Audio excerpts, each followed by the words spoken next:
चलिए की है, उनका भी सर्टिफिकेट, उनका भी जाति प्रमाण पत्र लगा हुआ था, लेकिन उनका हो गया, लेकिन मेरा नहीं हुआ। क्यों? क्योंकि भाजपा को और उनके उम्मीदवार को मुझसे डर है, मेरे पार्टी से डर है और राष्ट्रीय जनता दल की सरकार आने से डर है, इसलिए वो अन्याय कर रहा की है। उनका भी सर्टिफिकेट, उनका भी जाति प्रमाण पत्र लगा हुआ था, लेकिन उनका हो गया, लेकिन मेरा नहीं हुआ।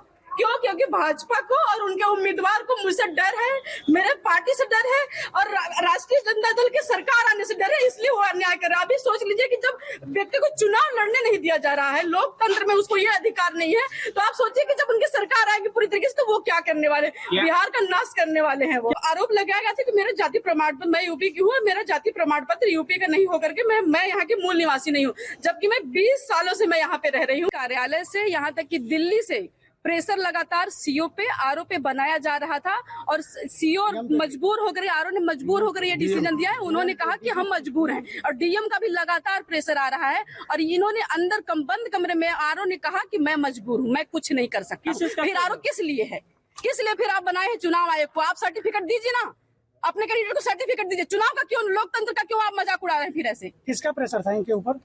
भाजपा का प्रेशर है, अमित शाह का प्रेशर है, मोदी जी का प्रेशर है, किसका प्रेशर नहीं है? और कैमूर डीएम का भी प्रेशर है। इन्होंने खुद अपने मुख से कहा है, इस बात की मेरे पास रिकॉर्डिंग नहीं, लेकिन इन्होंने कहा कि मैं मजबूर हूँ। आगे क्या करेंगे? उन्होंने कहा कोर्ट जाइए, तो कोर्ट जाएंगे, बिल्कुल कोर्ट जाएंगे। तो वो चाहते हैं कि हमारे अगेंस्ट कोई ना लड़े, बस एक छत्र हमारा राज हो। तो फिर आप ले आइए ना, लोकतंत्र को खत्म कीजिए, संविधान को खत्म कीजिए। उनका देखिए, और उनका भी जो पेपर जमा हुआ है उसमें उन्होंने जो जाति प्रमाण पत्र दिया है वो चुनाव डेट से पहले हो जाना चाहिए, जबकि उन्होंने 13/10/2025 का।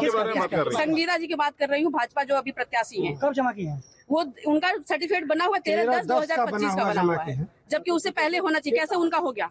नोटिफिकेशन से पहले का होना चाहिए। आरोप नहीं लगाए थे इस पे? मैंने बोला आवेदन भी दिया है मैंने। हाँ, लेकिन वो भाजपा से, इसलिए उनकी सुनवाई नहीं होगी।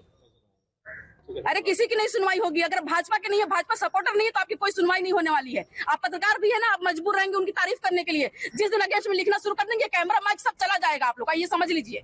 लेकिन आप लोग भी मजबूर हैं, आप उनकी ही बातें दिखाएंगे। मैं जानती हूँ इस बात को बहुत अच्छे से कि आप उनकी बातों को दिखाएंगे, उनकी ही तारीफों के पुल बांधेंगे। सही के लिए अगर आज पत्रकार खड़े हो जाए सही के लिए, तो फिर उनका कुछ भी चलने वाला नहीं है।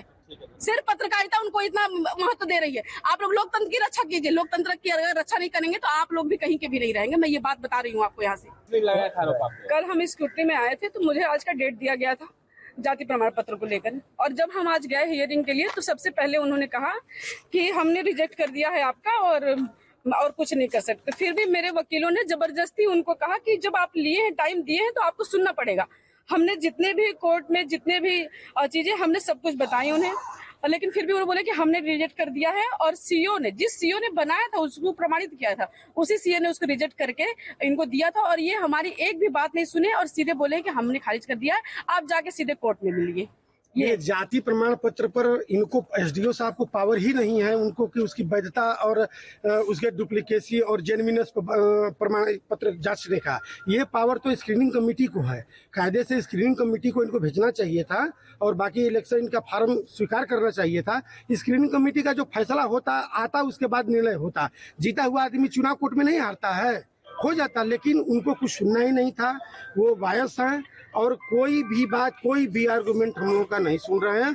पहले से वो अपना लिख के रखे हुए थे और एक लाइन में कह दिए कि हमने खारिज किया, अब आप कोर्ट जा सकते हैं। की तेजस्वी की सरकार आएगी और यहाँ की जो निकम्मी और घूसखोर महाभ्रष्ट विधायक है, वो गर्व से कहती है कि मैं मोहनिया की पहली विधायक हूँ। और पहली विधायक तो बनी, लेकिन पहली ऐसी भ्रष्ट विधायक बनी जिसने हर विभाग से हर, यहाँ तक कि साथ में चलने वाले लोगों से 10,000 की नौकरी लगवाती है, तो 8,000 रुपए उसको सैलरी मिलती है, 2,000 कमीशन जाता है। ऐसे विधायक लोग, ऐसे कैंडिडेटों का यही करके करेंगे। वो गीता पासी जी का सेम केस है, उनका क्यों नहीं खारिज किया गया?